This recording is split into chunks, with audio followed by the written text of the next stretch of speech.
हमारे YouTube channel में आपका बहुत बहुत स्वागत है। Welcome back to my YouTube channel. दोस्तों, 2022 और 2023 अभी तक हमारे इन्वेस्टर्स ने कुछ पैसे नहीं बनाए हैं। वर्ल्ड के बहुत सारे शेयर बाजार 15 से 25% तक नीचे गिरा है। लोगों ने काफ़ी लॉस बुक किए हैं, लेकिन भारतवर्ष में हमारा बाजार 2 साल में करीब करीब स्थिर रहा है। स्थिर मतलब ऊपर नीचे जाता रहा है, लेकिन उसी लेवल में रहा है। और इकोनॉमिक सिनेरियो को देखते हुए, वर्ल्ड के इकोनॉमिक सिनेरियो को देखते हुए ऐसा लगता है कि आने वाले दिन में भी हम बहुत अच्छा करने वाले नहीं है 2023 में। 2023 दिवाली तक मुझे लगता है कि हम ऐसे ही ऊपर नीचे जाते रहेंगे, 16,000 से 18,000 के रेंज में रहेंगे। और अगर ऐसा रहा तो हम लोग ज़्यादा पैसा स्टॉक मार्केट से नहीं बना पाएंगे इस साल भी।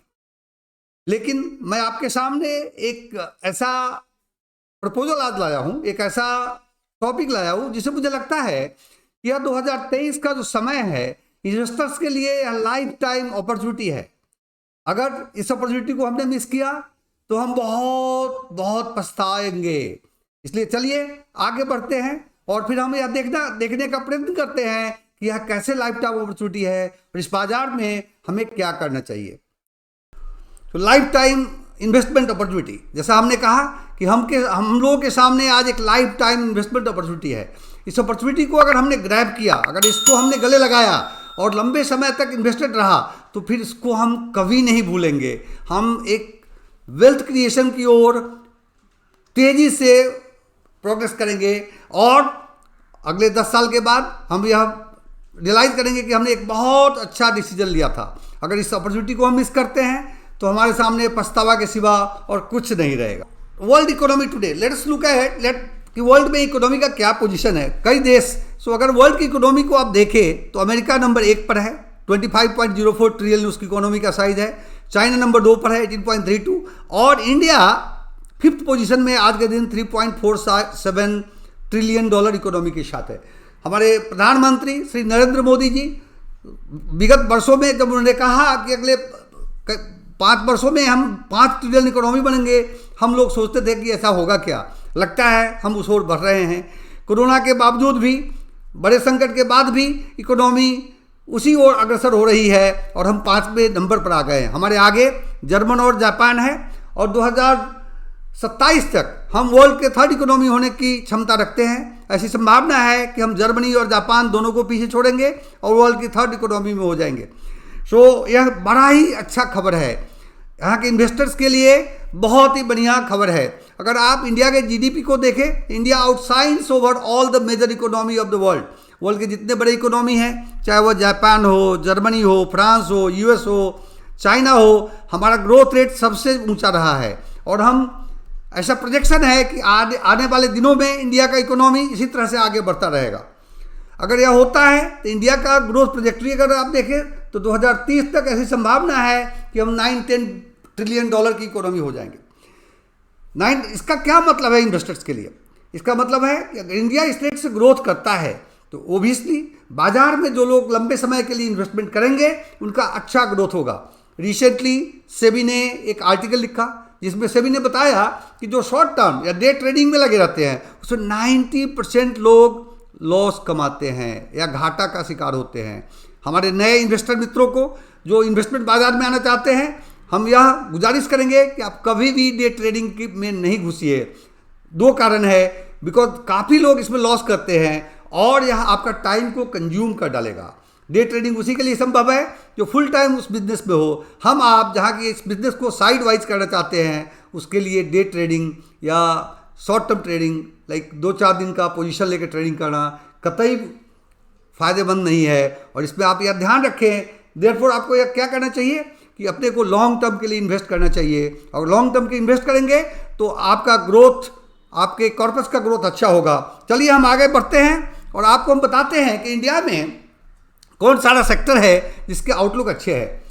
हमने कुछ सेक्टर्स को पिकअप किया है, 2-3 चुनिंदे सेक्टर लिए हैं। इसके अलावा भी कई सेक्टर है जिसका कि आउटलुक बहुत ही अच्छा है। तो आप इस पर कुछ सेक्टर का सेलेक्ट करें और हर सेक्टर से अगर 2 स्टॉक में भी, एक लीडरशिप पोजीशन वाला स्टॉक और दूसरा में भी मिड कैप स्टॉक जिसका कि प्रॉस्पेक्ट अच्छा है, अगर उसको चूज करके आप लंबे अरसे के लिए इन्वेस्ट करते हैं तो वाकई 10-15 साल में आपका कॉर्पस एक बहुत बड़ा कॉर्पस हो जाएगा और आप वेल्थ क्रिएशन करने में सक्षम हो जाएंगे या फाइनेंशियल फ्रीडम अचीव करने में सक्षम हो जाएंगे। चलिए, सबसे पहला सेक्टर इलेक्ट्रिकल व्हीकल का मार्केट है।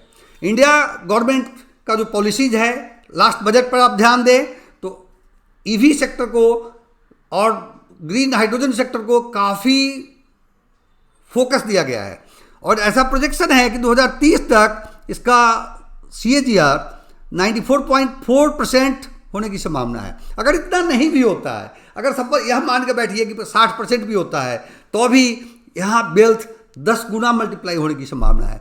ईवी मार्केट में काफ़ी company like Tata Motors, even Tata power active हुआ है। इसके अलावा और भी बहुत सारी कंपनियां हैं।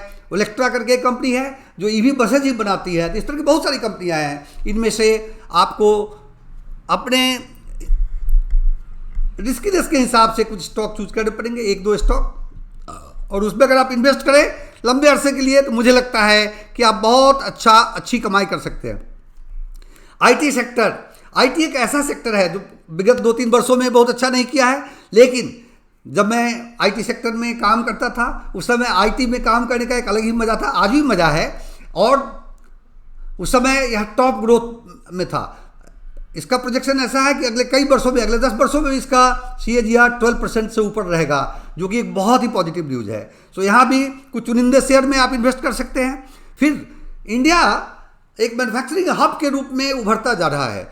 विश्व की सारी कंपनियां China +1 की ओर जा रहे हैं और इंडिया गवर्नमेंट ने बहुत सारे स्कीम लाए हैं, इंसेंटिव स्कीम लाए हैं, जिसके चलते यहाँ मैन्युफैक्चरिंग का एक बड़ा ही फोकस होता जा रहा है। इसलिए मैन्युफैक्चरिंग सेक्टर को जब आप देखें, इसका CAGR 2030 तक 16.3% होने वाला है, जो कि बहुत ही उम्दा फिगर है। सो मेरा यह सुझाव होगा। और मैन्युफैक्चरिंग के अंदर डिफेंस प्रोटेक्शन का जो सेक्टर है वो भी एक बहुत अच्छा कर रहा है, जैसे HAL है या भारत डायनामिक्स है और कई सारी कंपनियां हैं। इन कंपनियों में चुनिंदे कंपनियों को अगर आप अप्रोप्रिएट प्राइस पर अपने पोर्टफोलियो में लाते हैं तो आप बहुत ही अच्छा गेन कर सकते हैं फ्यूचर के लिहाज से। एक निश सेक्टर में चूज किया है जो कि डिजिटल सिग्नेचर है। पूरा देश डिजिटल इकोनॉमी की ओर तेजी से प्रगति कर रहा है। UPI के क्षेत्र में हमने बहुत अच्छा काम किया है और UPI का टेक्नोलॉजी इंडिया दूसरे देशों को दे रहा है। विश्व के 13-14 देश इंडिया के साथ करार कर चुके हैं जो कि UPI के टेक्नोलॉजी को लेने के लिए, और बहुत सारे गवर्नमेंट ऑफिसेज में तथा कॉर्पोरेट सेक्टर में पेपरलेस वर्क का प्रचलन बढ़ता जा रहा है। इसका क्या मतलब हुआ? डिजिटल सिग्नेचर का जो मार्केट है वो एक बड़े तेजी के साथ ग्रो करेगा और यहाँ जैसा कि प्रोजेक्शन है यह मार्केट 36% CAGR के साथ ग्रो करने वाला है। इस सेक्टर में चुनिंदे कंपनी है जो कि फुल्ली इस सेक्टर में है। अगर यहाँ के लीडर को आप चूज करें जो कि आज के दिन स्मॉल कैप स्टॉक हो सकता है, यह बड़ा ही अच्छा ग्रोथ देगा जैसा कि मेरा मानना है।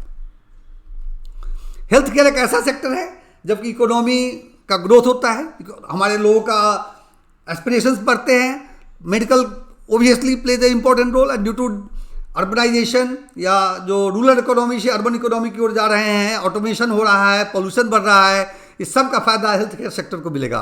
तो हेल्थ केयर सेक्टर में भी बहुत तेजी से ग्रोथ होने की संभावना है।